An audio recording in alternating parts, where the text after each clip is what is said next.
नमो भगवते वासुदेवाय। राधे राधे, हरे कृष्णा।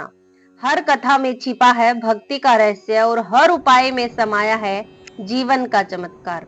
उत्पन्ना एकादशी का दिव्य रहस्य। भक्तों, हर वर्ष मार्गशीर्ष मास के कृष्ण पक्ष की एकादशी को उत्पन्ना एकादशी कहा जाता है। यह वही एकादशी है जहां से एकादशी व्रत की शुरुआत हुई थी। जी हाँ, इसी दिन भगवान विष्णु के शरीर से एक दिव्य तेजस्वी देवी प्रकट हुई थी, जिसका नाम स्वयं भगवान ने रखा एकादशी। वह कोई साधारण देवी नहीं थी, बल्कि असुर और पापों का नाश करने वाली दिव्य शक्ति थी। और तभी से श्री हरि विष्णु ने कहा, जो मनुष्य इस तिथि को व्रत करेगा वह सभी पापों से मुक्त होकर मुझे वैकुंठ धाम को प्राप्त करेगा। इस वर्ष उत्पन्ना एकादशी की तिथि और मुहूर्त।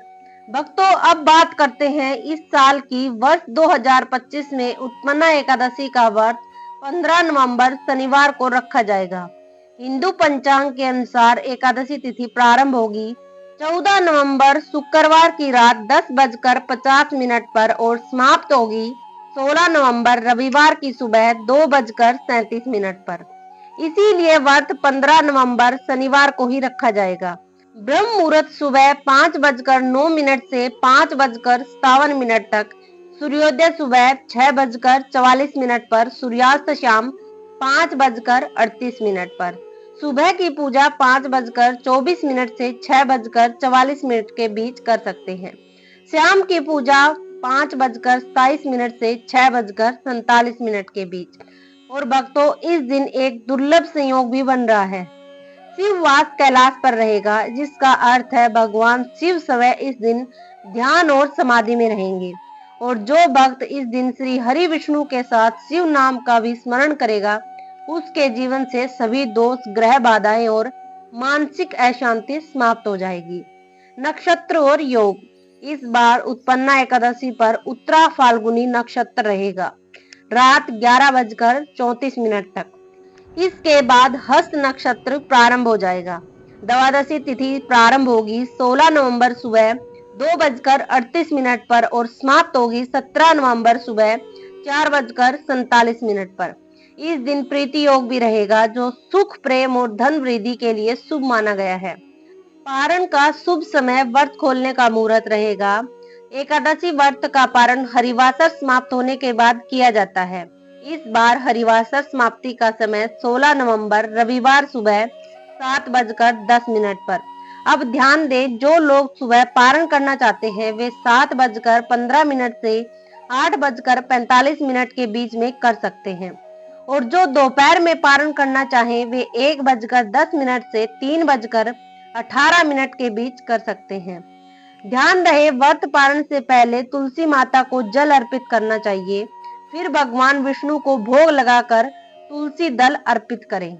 हालांकि इस बार पारण रविवार को है, इसीलिए कुछ लोग कहेंगे कि रविवार को तुलसी में जल नहीं चढ़ाया जाता, परंतु शास्त्र यह भी कहता है, यदि द्वादशी के नियम के अनुसार जल अर्पण किया जाए तो रविवार का दोष नहीं लगता। इसीलिए आप श्रद्धा और नियम से तुलसी माता को जल अर्पित अवश्य करें। रहस्यमयी कथा। भक्तों कहते हैं, सतयुग में जब मुरी नामक असुर ने तीनों लोकों में अत्याचार बढ़ा दिए थे, तब देवता भगवान विष्णु के पास गए। उन्होंने कहा, प्रभु, यह मुरी असुर हमें तंग कर रहा है, इसका अंत कोई नहीं कर पा रहा। भगवान विष्णु ने कहा, अब समय आ गया है मेरी दिव्य शक्ति के प्रकट होने का। और तभी श्री हरि के शरीर से एक दिव्य कन्या उत्पन्न हुई, जिनकी आभा सूर्य के समान थी और आंखों में तेज बिजली जैसा। उन्होंने मुस्कुरा कर कहा, प्रभु, मेरा नाम क्या होगा? भगवान ने कहा, तुम मेरे ही तेज से उत्पन्न हुई हो, इसीलिए तुम्हारा नाम होगा एकादशी, क्योंकि तुम कृष्ण पक्ष की एकादशी तिथि को प्रकट हुई हो। उस दिव्य देवी ने मुरी असुर का वध किया और संसार में धर्म की पुनः स्थापना हुई। इसीलिए जो भी मनुष्य इस तिथि को व्रत करता है वह सभी पापों से मुक्त होकर परम धाम को प्राप्त होता है। चलिए अब जानते हैं कुछ गुप्त उपाय जो बदल सकता है आपका भाग्य। अब जानेंगे कुछ ऐसे उपाय जो उत्पन्ना एकादशी की रात करने से जीवन में अद्भुत परिवर्तन आते हैं। तुलसी के नीचे दीपदान। रात को तुलसी माता के नीचे एक देसी घी का दीपक जलाएं और कहें ओम नमो भगवते वासुदेवाय। यह उपाय आपके घर की नकारात्मकता को दूर करता है और धन व शांति का मार्ग खोलता है। विष्णु सहस्त्र नाम का पाठ। एकादशी की रात में विष्णु सहस्त्र नाम या ओम नमो भगवते वासुदेवाय का 108 बार जाप करें। यह जाप आपकी इच्छाओं की पूर्ति कर देता है। सफ्टिक शंख में जल चढ़ाना। जो व्यक्ति विष्णु भगवान के सामने सफ्टिक शंख में जल भरकर अर्पित करता है, उसके जीवन से कर्ज और दरिद्रता समाप्त होती है। अन्नदान का रहस्य। एकादशी के अगले दिन द्वादशी को यदि कोई व्यक्ति तुलसी के सामने बैठकर ब्राह्मण या गरीब को भोजन कराए तो उसके 7 जन्मों के पाप नष्ट हो जाते हैं। आध्यात्मिक संदेश। क्यों जरूरी है यह व्रत? भक्तों, एकादशी केवल भोजन का त्याग नहीं, यह मन, वाणी और विचार की शुद्धि का व्रत है। जब हम एक दिन शरीर को नियंत्रण में रखते हैं तो आत्मा का प्रकाश भीतर जागता है। शास्त्र कहते हैं जो एकादशी के दिन उपवास करता है उस पर भगवान विष्णु स्वयं प्रसन्न होते हैं। इस दिन केले, चावल, मसूर दाल और मांसाहार का सेवन वर्जित है। फलों में दूध, सूखे मावे से व्रत करें और दिन भर ओम नमो भगवते वासुदेवाय का जाप करते रहें। एक विशेष मंत्र हर दरिद्रता मिटाने वाला ओम श्री ह्रीम क्लीम श्री सिद्ध लक्ष्मी नमः। इस मंत्र का 108 बार जाप करें और फिर भगवान विष्णु व माता लक्ष्मी को तुलसी पत्र के साथ पीले फूल अर्पित करें।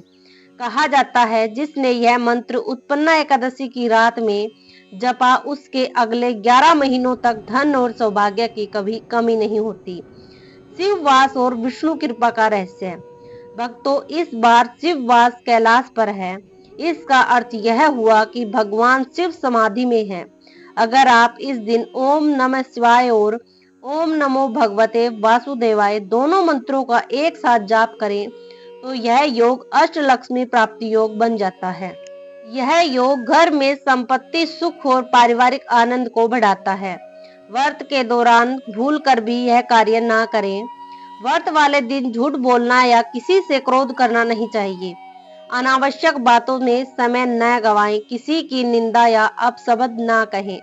व्रत के दिन दूसरों को दुख देने से पुण्य का नाश हो जाता है। इस दिन किए जाने वाले कार्य, गाय को गुड़ और रोटी खिलाएं, तुलसी के पौधे को प्रणाम करें और गरीब व्यक्ति को अन्न या वस्त्र दान दें। इस 3 कार्यों से भगवान विष्णु तुरंत प्रसन्न होते हैं। पारण के बाद का विशेष उपाय है, जब आप व्रत पारण करें तो भगवान विष्णु को तुलसी दल, दूध और गुड़ का भोग लगाकर यह प्रार्थना करें, हे प्रभु, जैसे आपने मूरी असुर का अंत किया वैसे ही मेरे जीवन से दरिद्रता, रोग और क्लेश का अंत करें। फिर तुलसी के गमले में थोड़ा जल डालें और घर के मंदिर में घी का दीपक जलाएं। विश्वास रखिए भक्तों, यह करने से घर में शांति और दिव्यता का वातावरण बना रहेगा। समापन संदेश। भक्तों, यह थी उत्पन्ना एकादशी 2025 की कथा, तिथि, रहस्य और दिव्य उपाय। याद रखिए, यह वह दिन है जब एकादशी देवी का जन्म हुआ और इस दिन किया गया व्रत आपको सीधे भगवान विष्णु के चरणों तक पहुंचा सकता है। तो भक्तों, अगर आपको यह भक्ति रहस्य पसंद आया हो तो कृपया अधिक ज्ञान सागर चैनल को लाइक, शेयर और सब्सक्राइब जरूर करें ताकि ऐसी ही दिव्य कथाएं और उपाय हर सप्ताह आप तक पहुंचते रहें। हरे कृष्णा, राधे राधे, जय श्री हरि विष्णु।